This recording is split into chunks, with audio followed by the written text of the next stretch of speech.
What is your name? My name is Radhika Jolia. What do you know about V4? V4 यह V1 plus ing से बनता है। इसे Geraint form के नाम से जाना जाता है। हाँ। यदि ING का हिंदी अर्थ रहा रहा। ING अपन जब किसी वर्ब के साथ लगाएंगे तो उसमें पहला कौन सा रूल होगा जब ING लगाएंगे तब? ing लगाते समय यदि वर्ब के अंत में ई आए तो ई को उठाकर ing लगा देते हैं। जैसे बेटा जैसे कमिंग, कम में ई आया, ई को हमने फ्री किया और कमिंग कर दिया। जैसे टेक टेकिंग, और राइट में ING लगाएंगे तब डबल टी आएगा। ई भी हटेगा और टी को 2 बार भी आप लिखोगे। सेकंड रूल, यदि वर्ब के अंत में कॉन्सोनेंट आए उससे पहले वोवल आए तो अंतिम कॉन्सोनेंट को डबल कर देते हैं। Like that.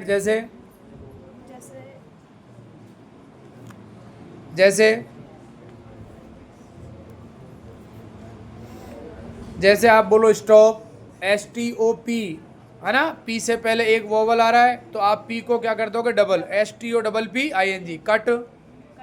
कटिंग, सट, SHUTTING। अब नोट बोलो बेटा। यदि वर्ब के अंत में कॉन्सोनेंट आए उससे पहले डबल वोवल आए तो अंतिम कॉन्सोनेंट में कोई परिवर्तन नहीं करेंगे। जैसे रीडिंग, रीड, है ना, रीड में आप ING लगाओगे तो रीड का ऐसे कैसे रह जाएगा बेटा? रीडिंग। ऐसे कैसे रह जाएगा रीड का? रीडिंग। ठीक है। अब ये बताओ कि ये जो जेरेंट फॉर्म है ये कब तो नाउन बनती है, कब ऑब्जेक्ट बनती है, कब ये मेन वर्ब बनती है? नाउन तो कब ये बनेगी, और जेरेंट ये जो है जेरेंट फॉर्म वो कब बनेगी? ऑब्जेक्ट। कब बनेगी ये? Main verb. ये बता पाओगे? ठीक है, फ्रेंड्स खड़ा हो, उसको तो माइक बेटा एक बार।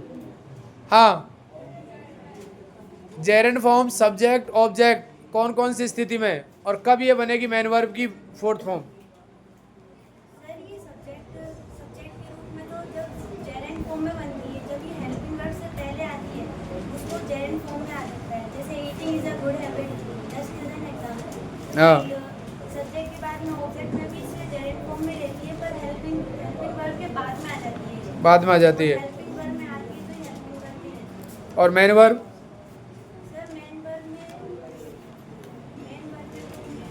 जब ये हेल्पिंग वर्ब के बाद रहती है तो ये मेन वर्ब का काम करती है present continuous, past continuous, perfect continuous, future perfect का कंटिन्यूअस और फ्यूचर कंटिन्यूअस और सारे परफेक्ट कंटिन्यूअस। ठीक है ना? Is am are, was were, will be, shall be, has been, have been, had been, will have been, shall have been. इनके बाद जब ये आएगी तो ये काम करेगी वर्ब की फोर्थ फॉर्म का। ठीक है।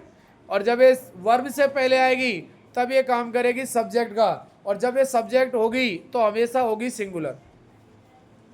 The water is parking is air. ठीक है ना? तो ये सिंगुलर होगी। तो इस तरीके से हमने इस वीडियो में देखा कि ये V4 जो है जेरेंट होती है, इसका हिंदी में ING का हिंदी में जो हिंदी अर्थ होता है वो रहा निकलता है, केवल रहा। आप जिस टेंस में इसको लगाओगे उसके साथ आप बोलोगे रहा है, आप बोलोगे रहा था, आप बोलोगे रहा होगा, लेकिन ये डिपेंड करेगा टेंस के ऊपर। और केवल ING का हिंदी मतलब होता है रहा। ठीक है ना?